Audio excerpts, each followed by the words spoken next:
lechon kawali kare-kare or crispy lechon kare-kare. Kung paano ko ito ginawa na napakasarap na lechon kawali kare-kare. Keep on watching at ituturo ko sa inyo. At syempre meron pa tayong masarap na bagoong. Kapag may kare-kare, may bagoong. Tara, samahan lang ako. Nagpainit ako ng water. Lalagyan ko lang ng salt, garlic, at ng onion. Lalagyan natin ng laurel. So, ilalagay ko yung pork. Ito malaki. So, mukhang kasya naman. Kailangan lang nakalubog yung pork sa water. So, kaya kailangan dagdagan ko. Maglalagay din tayo ng black pepper. Black pepper. Maglalagay din ako ng isang pork cubes. Optional to, pero kung ayaw nyo, pwede nyo skip. I-cover lang natin ito. At ito na nga, i-check na natin. Mukhang okay na. Tinignan ko na ito kanina. So, i-air dry. Ito na. Air dry lang natin siya. Ng mga siguro 1 hour. At kaya ko lang siya ng hiwa.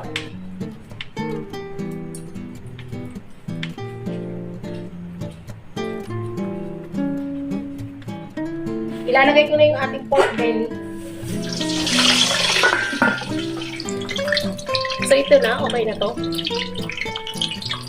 At tatapusin natin pagluto yung ito pa nating lechon kawali. So, ito na. Okay na siya. Lechon kawali kare-kare. Pork belly, lechon kawali kare-kare. Ito sa pinaglagaan natin ng ating pork. Pakukuluin lang natin ulit ito. So, ito kumulo na. Ipa-blanch lang natin yung ating gulay. Unahin ko yung ating sitaw. Pag ganito na, okay na to. Tanggalin na natin agad kasi iluluto pa natin ito mamaya. Next natin yung ating talong. Next na natin yung puso ng saging. So, okay na to.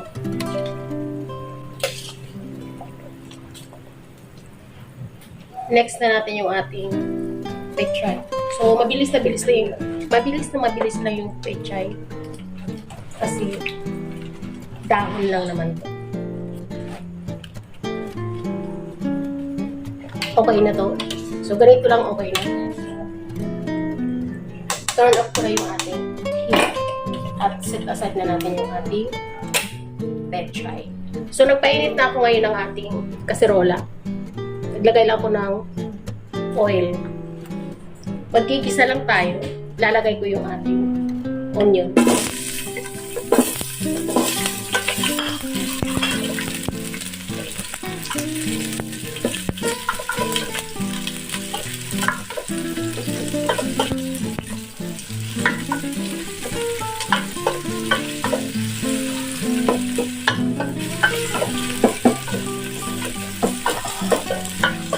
At kapag nag-translucent na yung kulay ng ating onion, add na natin yung ating garlic. So, yung garlic ko is na garlic isang bowl. At yung ating onion ay 2 medium size. Gigisa lang natin. Mag-add lang ako ng black pepper. Pero hindi na ako maglalagay ng salt. Dahil doon tayo kukuha ng lasa sa bagoong mamaya. So, maglalagay lang tayo ng atsuete. Powder yung ginamit ko.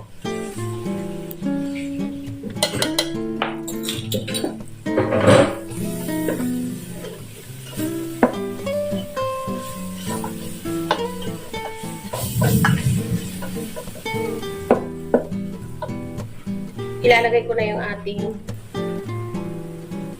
manik na dinikdik. So, maraming manik kasi marami akong gagawin.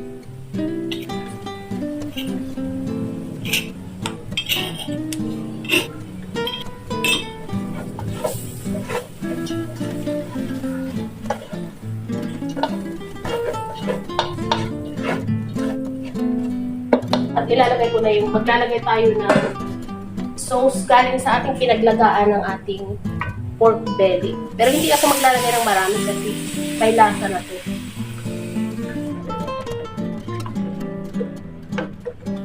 Pakukuluin lang muna natin.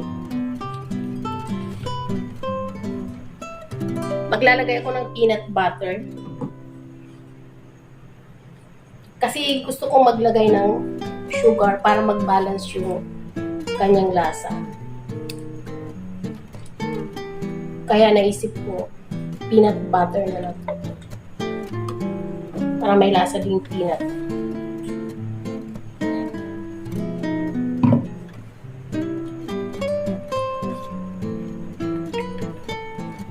Haluin lang natin ng mabuti para ma-dissolve yung ating peanut butter.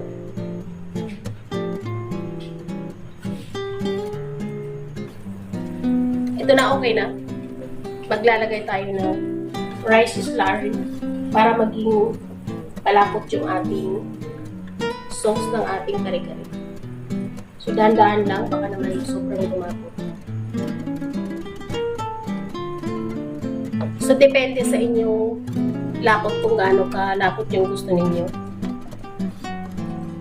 Ilalagay ko na yung ating gulay. Uunahin ko yung puso ng saging.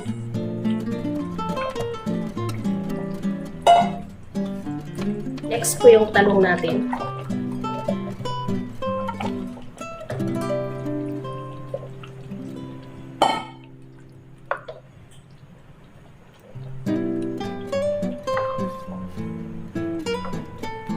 I-add na natin yung ating sitaw.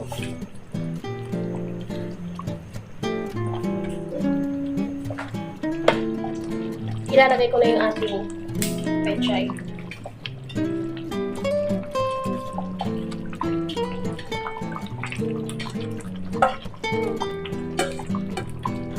So, paglagay nito, okay na to.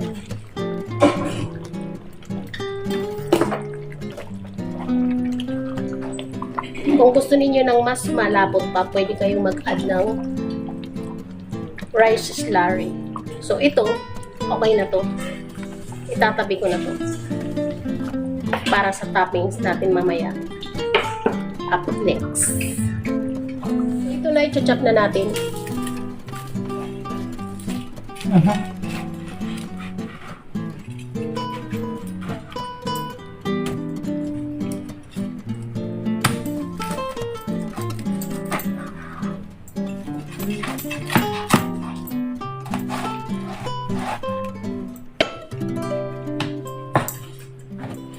Hindi natin. Okay na yan. So, ito na yung ating kare-kare na vegetable. Pag-start na tayo, maglalagay lang tayo ng gulay.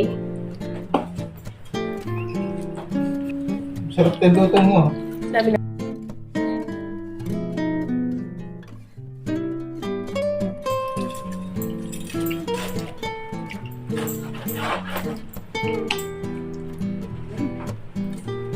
At lalagyan na natin sa top ng pork belly.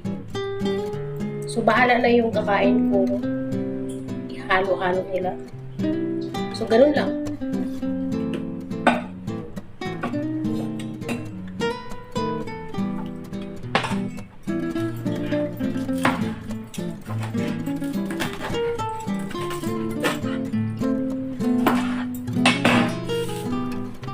So, ito na, meron na tayo ng lechon kawali kare-kare. So, ayan guys, bago tayo magtapos, kung ikaw ay bago sa aking channel, please subscribe, pakiring the bell all para every time na nag-upload ako ay manonotify ka.